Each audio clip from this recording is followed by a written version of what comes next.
to you about this big challenge. Okay. What bet did you lose to get roped into this today? I kind of look at it like the bet I won. Like, I don't know how far I'm going to get into this thing, but I'm going to try like all heck. But that much steak, I wouldn't miss it. And you get a free dinner with this thing, right? That's the best part of it. But I've heard that the legendary aspect of this steak and then this steak challenge. So the fact that it's here, you know, I'm on the St. Louis side, but right across the river in Granite City, and part of the celebration of Route 66 is just awesome. So this is going to be fun. So for our viewers who don't know, who are you and what do you do? Because it's pretty important. I'm Chris Kerber. I do the broadcasting on the TV and radio for the St. Louis Blues. So originally from St. Louis, got back here in 2000. So I've been doing it for about 26 years now. Yeah. So that's what I do, and then I'm Gracie, Gabby, and Ava's dad. That's more important. That's more important. So let's talk about this great Route 66 history that St. Louis has and this whole area. It's got to be important to this city. Well, you know what? So St. Louis is like a lot of other Midwest towns. But they call it's kind of like the biggest small town. Everybody seems to know somebody. As soon as you meet somebody, you ask them if they know somebody else. And there's just that they care about their history. They care about, you know, what built it. They care, and the pride that they have for it and everything, whether it be sports, whether it be the history. So Route 66, whether it be Ted Drew's, or you go out, you know, you go out towards Eureka, you know, and they're working to rebuild the bridge right there near the old hotel, and they've got just this outstanding Route 66 museum that's out there, and you see all the pins on the wall where all the different visitors have checked it out. It's amazing. It's a big part of this system. Yeah, absolutely. We stopped by the Blue City Deli today. Yes, nice. And man, great local spot right off of 66. The fire department came pulling up in their truck, and they said, you know what, we're going to take a break and eat right here at this local place. And you can just feel that even though it's a big city, it feels local. It is local, small. and you got to hold on to that.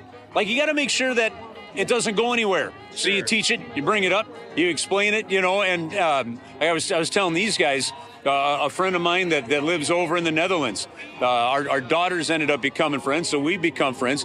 He's huge into Route 66. Like isn't that crazy? So a couple years ago when he came to St. Louis, we were doing all the different Route 66 stops. So literally I was just on WhatsApp about 15 minutes ago, sending them pictures of the different signs and all that. So, I mean, the famous aspect of it, the musical aspect of it is really cool. Yeah, speaking about signs, this park, the way they memorialize their old places by putting it all in a park and saying, hey, this is what we have, this is what we're proud of. How cool is it to not only have this park, but to be able to hold events like this?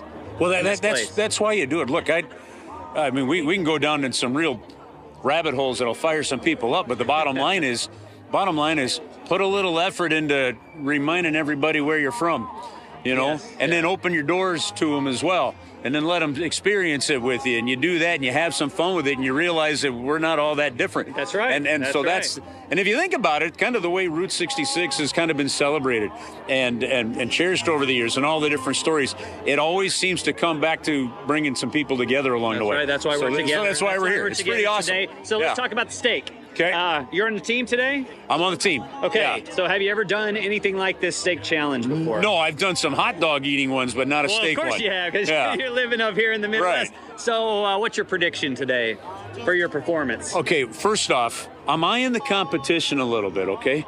And the guy right behind us here, you know, Ken, you know, he's the weather guy. So I intend to not finish last. Right? Then I looked at another guy on the team, you know, and he looks like he's eating a little bit more than me. So I'm going to put up a good battle. I'm going to go right to the point that nothing else sits in me, and then. But come hell or high water, I'm not finishing last. And you know, big competition. Yeah. Yes. So it's time to step up to the plate. No. Listen, there'll be. It doesn't matter whether there's no toothaches. There's no stomach aches. You know, if the hockey players can play a game 7 with a broken rib, we can eat until it stops. All right. Well, good luck to you, man. Thank you.